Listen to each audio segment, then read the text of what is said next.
دولت کا کثرت سے مل جانا یا نہ ملنا یہ کوئی بات نہیں ہے۔ دولت اللہ انہیں بھی دیتا ہے جن پہ راضی ہوتا ہے، اور انہیں بھی دیتا ہے جن پہ ناراض ہوتا ہے۔ قارون کو دولت دی، فرعون کو دولت دی، بادشاہت بھی دی، حامان ہے، شداد ہے، شدید ہے، کتنے کتنے دولت مند اور تخت و تاج کے مالک گزرے، اللہ ان پہ راضی نہیں تھا، لیکن ان کو بھی دولت دی جن پہ راضی تھا۔ حضرت عثمان غنی کو دولت عطا کی، حضرت عبد الرحمن ابن عوف رضی اللہ تعالیٰ عنہ کو صحابہ میں سب سے زیادہ دولت مند حضرت عبد الرحمن ابن عوف تھے، ان کو بھی دولت عطا کی، اور بھی لوگوں کو، حضرت سلیمان کو پیغمبری بھی دی، دولت بھی دی، بادشاہت بھی دی۔ تو دولت وہ اسے بھی دیتا ہے جس پہ راضی ہوتا ہے، اور دولت اسے بھی دیتا ہے جس سے راضی نہیں بھی ہوتا، لیکن فقاہت فی الدین، دین کی سمجھ صرف اسے دیتا ہے جس پہ راضی ہوتا ہے۔ تو جس کو دین کا فہم دے دیا گیا، دین کی سمجھ دے دی گئی، اللہ تعالیٰ اس پہ راضی ہے۔ جس کی بھلائی چاہتا ہے، جس کی بہتری چاہتا ہے، اس کو اللہ تعالیٰ جل شانہ دولت دین دے دیتا ہے اور دین کی سمجھ عطا کر دیتا ہے۔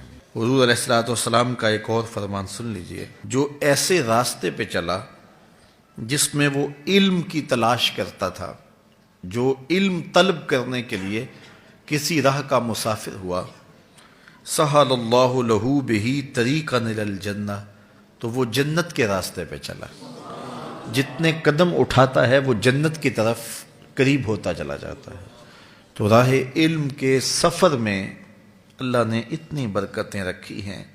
حضرت سلیمان علیہ السلام کو اللہ نے اختیار دیا، یا دولت لے لو، یا بادشاہت لے لو، یا پھر علم لے لو۔ ان تین چیزوں میں اللہ نے ان کو ایک چیز اختیار کرنے کا اختیار دیا، یا دولت لے لو، یا بادشاہت لے لو، یا علم لے لو۔ انہوں نے کہا مالک مجھے علم دے دے۔ کہا اچھا تو نے علم کو اختیار کیا، دولت اور بادشاہت اس کے صدقے دے دی۔ ایک زمانے میں ایک ملک نے دوسرے ملک پر قبضہ کر لیا، تو جو بادشاہ وقت تھا اس کو گرفتار کر لیا۔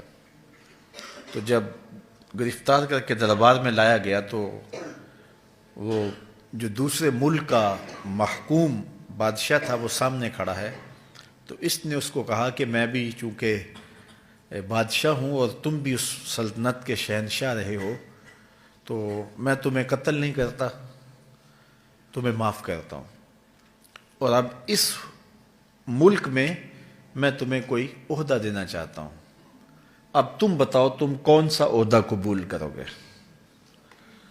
اب ہمارے حکمران ہوتے ہیں وہ کہتے ہیں وزیر خزانہ لگا دو، لیکن اس نے کہا مجھے معلم لگا دو، مجھے ٹیچر لگا دو۔ تو وہ بادشاہ ہنس پڑا، کہنے لگا پھر دوبارہ بادشاہی چاہتے ہو؟ تو یہ بادشاہی ہے، یہ شہنشاہی ہے۔ تو جو راہ علم پہ چلا وہ جنت کے راستے پہ چلا، اللہ اس کے لیے جنت کی راہیں بھی آسان کر دیتا ہے، اور دنیا پہ بھی اللہ تعالیٰ اس کو عزتوں سے نوازتا ہے۔